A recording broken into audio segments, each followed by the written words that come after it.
Yau dai zan yi kira ga jamhuriyar musulunci wato ƙasar Iran. Dan Allah dan girman Allah ki daina nunawa wa'annan munafikan da kika tabbatar da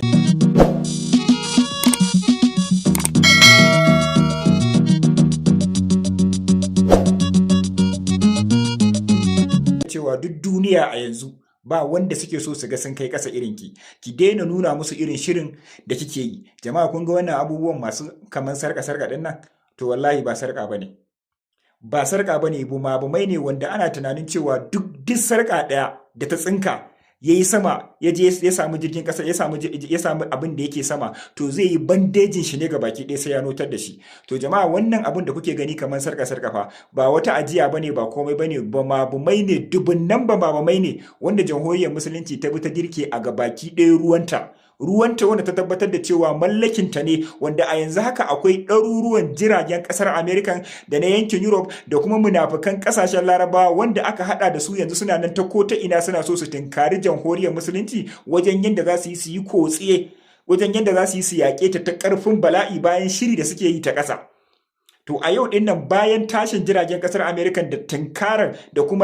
tunkarar jamhuriyar musulunci musamman bakin ruwan Hormuz, wanda ana tunanin cewa za su yi amfani da ta ruwa da ta ƙasa da ta jirgi ne domin tunkarar wannan yar kankanuwar kasar wanda ta tsaya wa Allah kuma Allah ya tsaya mata. Kwatsam sai aka hango kasar Amerika, aka hango jamhuriyar musulunci bayan ta tayar da manya-manyan jiragenta wanda ba su da irinsu, ya fi Somarit. Jirgi ne wanda kasar Amerika wanda jamhuriyar musulunci ta kera shi wanda yake tafiya a ƙarƙashin ruwa, ba fa irin nasu ba. Somari fa ba fa irin nasu ba. Wannan jirgi ne mai suna Gadir da kuma Fata, wanda ana tunanin cewa a inda yake a tsaye zai iya tunkarar wata kasar ko kuma zai iya tunkarar wata kasar a cikin ruwa ya tunkari jirgi ya fasa shi, kuma zai iya tunkarar wata kasar ya fito da makaminsu ya tunkari wata kasa. Bayan sai ce ta wannan manya-manyan jiragen nata wato Gadir da kuma Fata, wanda ta notar da su a dukkan bangaren ta tabbatar da cewa mallakinta ne, kwatsam kuma sai ta nuno wannan hoton jamhuriyar musulunci tana shaida wa makiya cewa duk jirgin da ya yunkura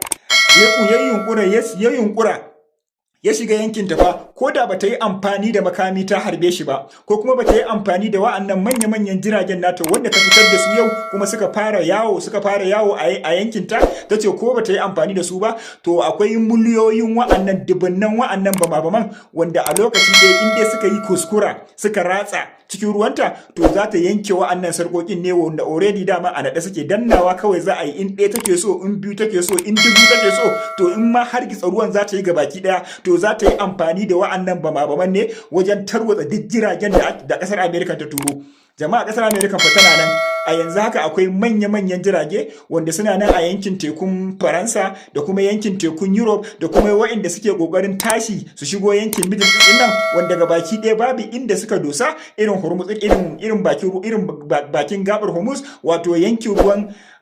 Iran da kuma sauran ƙasashe, inda daidai shirin da suke yi jamhuriyar musulunci ta fitar musu da wannan hoton. To ni a roƙona anan, tunda an tabbatar da cewa faɗan yinsa za a yi, ba za su haƙura ba, dole ne sai sun yi. Dan Allah jamhuriyar musulunci ki daina nuna musu, mu dai mun san da cewa Allah yana bayan ki, kuma muna yi miki addu'a, kuma bi iznillah in duk duniyar nan za su taru, bi iznillah ba za a samu nasara akan ki ba. Duk da dai mun san da cewa adalci ne, ba kya so su shiga cikin wata masifa ne, su miƙa wuya a zauna lafiya, a yi adalci, kowa ya ci gashin kansa a duniya, shi yasa kike ta nuna musu irin wannan abubuwan dan su duda. Amma mun tabbatar da cewa sun riga sun tsuna, ba za su taɓa su duda ba, ba za su taɓa ƙasƙantar da kansu ba. Dole ba abin da ya cancanta da su irin mutuwa, ba abin da ya cancanta da su irin a shafe su a doron ƙasa. Kuma ko da kin ce kin yadda da cewa ke kin haƙura, ba za ki